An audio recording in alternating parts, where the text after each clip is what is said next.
Hey everyone, Kabi here again. Now this may feel a little bit deja vu because I did create this video before and I posted it on YouTube, but my stupid ass deleted the fucking video, so I have no other explanation except for I'm an idiot. I did not mean to delete it, but because all the source footage was lost, I'm gonna have to remake it. So yeah, let's get straight into it. I wanted to take a look at a map called Dust2, created for Insurgency Sandstorm. So there's this company called Quixel. They actually did a really great recreation of Dust2 in Unreal, which looked really impressive. So I'm excited to see what a modder can do for Sandstorm, obviously limited to using Sandstorm assets. So I'm going to be running through the map. We're going to be trying to play the game like in CSGO. So essentially going to be using the M4A1S and the USPS as well as I can create it. The USP is from ISMC. That is not in default Insurgency as far as I know. One other thing, no iron sights and no sprinting. And hopefully it'll make the map a little bit more challenging and just a little more fun to watch me whiff my sprays against all these bots. Looks like the spawn is an A site.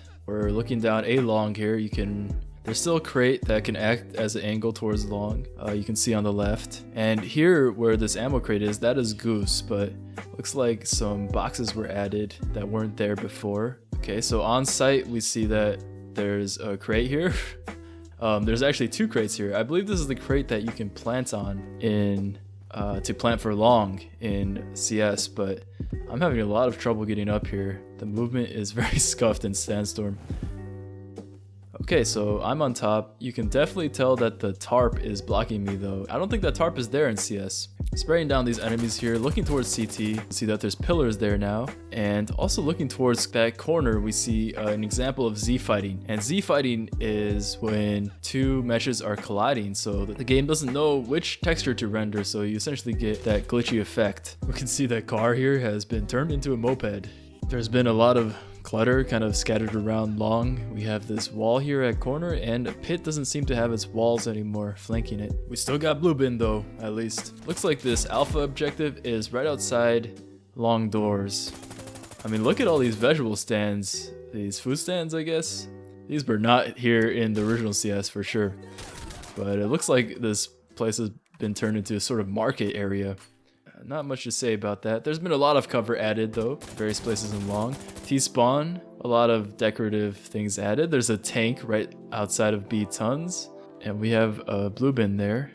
Here we are in upper B tons. Looks like it's been remodeled as a kitchen. We got a table, we've got a sink and a stove. There's a lot of props sitting here in models that weren't there before. We even got a fan, so it's a very comfortable area now. Also happens to be a little bit of cover that we can work around.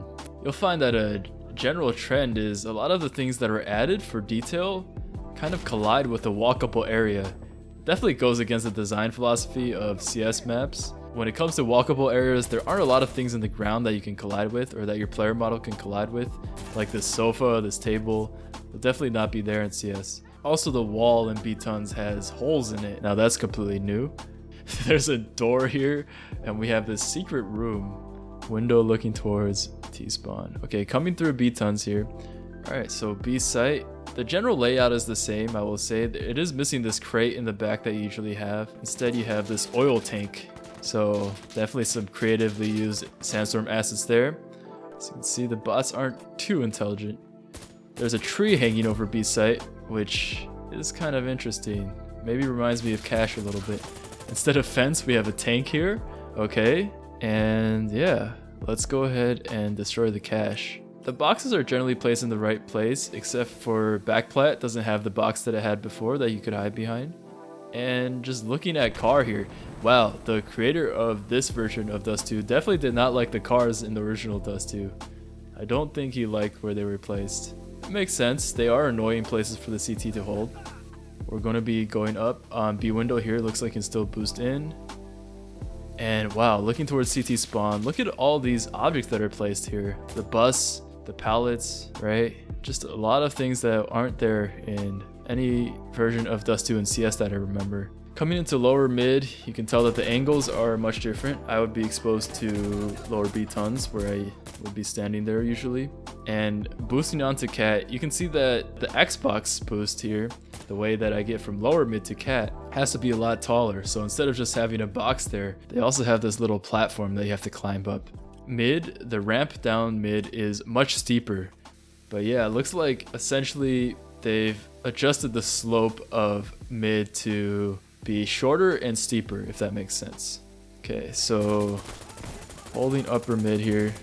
Also this crate, those boxes there. One thing I do like to see is that barrels is still there. The barrels at top mid are still there. They seem to be on fire now. Yeah, this angle just doesn't seem like the angles just don't seem right at all. There's no way you can hide on Cat from lower tons in original CS. Now here's a good question. What if the T's had smoke artillery in CS? Honestly, that's pretty much Valorant, isn't it? You'd be playing Valorant at that point.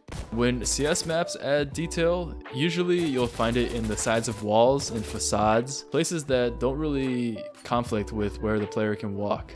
And that's kind of the charm of custom maps, right? They don't necessarily have to be balanced or playable even. That's kind of what makes them unique. So coming up Cat here. So this angle where the weapon cache E is actually a CT angle that you can hold Cat from. If the T's are coming into Cat, you can hold this angle, but with the cache there, I don't think it's as effective because you kind of have to stand on top of it. Coming to lower B tons, just wanted to explore this area. Something seems, yeah, it's a lot longer, first of all. It's much longer, and you can see that the dome, half of the dome is exposed. Like there's no wall under it, there's no building under it. You can just see right into the dome. I don't know, I know it seems a little bit scuffed, but I kind of like that, you know. It shows that this isn't a AAA production studio or something that made this. It's just one guy. And yeah, peeking top mid, you can see suicide. I do kind of like most of these details that aren't too crazy. Alright, coming up onto Cat. Here we have the headshot angle that you'd usually see. And looking out of Cat, wow, you can actually see B doors from Cat. That is new. Like this area in CS is completely closed off. You would not have windows there. Hit the one tap on the guy holding A sight. One thing I wanted to say is that you're not going to see headshot angles a lot in Sandstorm. And that's because, well, first of all, headshots aren't as emphasized because 2 shots to the chest will do just as good as 1 to the head in Sandstorm. Whereas in CS, I think there's much more emphasis placed on getting headshots. Sandstorm is more of a shoot them in the chest kind of game because bullets are extremely lethal no matter where you hit the enemy. Also, I think Sandstorm is kind of avoiding head glitches. You know, they are kind of a cheesy game mechanic where you're really exposed that bullets come out of your head, not your gun, in these video games. So yeah, just interesting to see how game mechanics really affect the design of a map and how you might develop the angles and situations that a player might find themselves in. We have some mountains in the background. It kind of reminds me of the skybox in like 1.6 CS.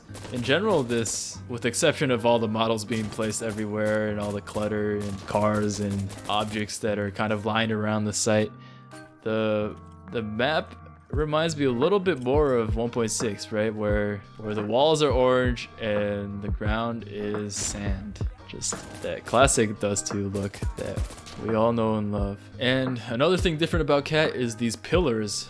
These pillars might provide a little bit of cover for people pushing Cat. We also have a little nook in the wall. I don't know, maybe that's supposed to be a replacement for the palm tree. Looks like we have some insurgents taking a nap on site here. CT spawn is almost unrecognizable. If I didn't know this was Dust2, I would have no idea that's CT spawn. I have a caterpillar there at elevator. Yeah, standing on site here, you can definitely tell that the ground is not flat thanks to this exploded debris below. I mean, holding A here, most of the angles are the same. There's just enough off to make you feel a little bit uncomfortable or a little bit like this is not quite how it is. You know, this is not quite how it should be. One thing that is definitely missing from CS is artillery, but looks like this tarp is doing a great job of stopping these artillery rounds from landing on my head. So we're gonna survive that barrage.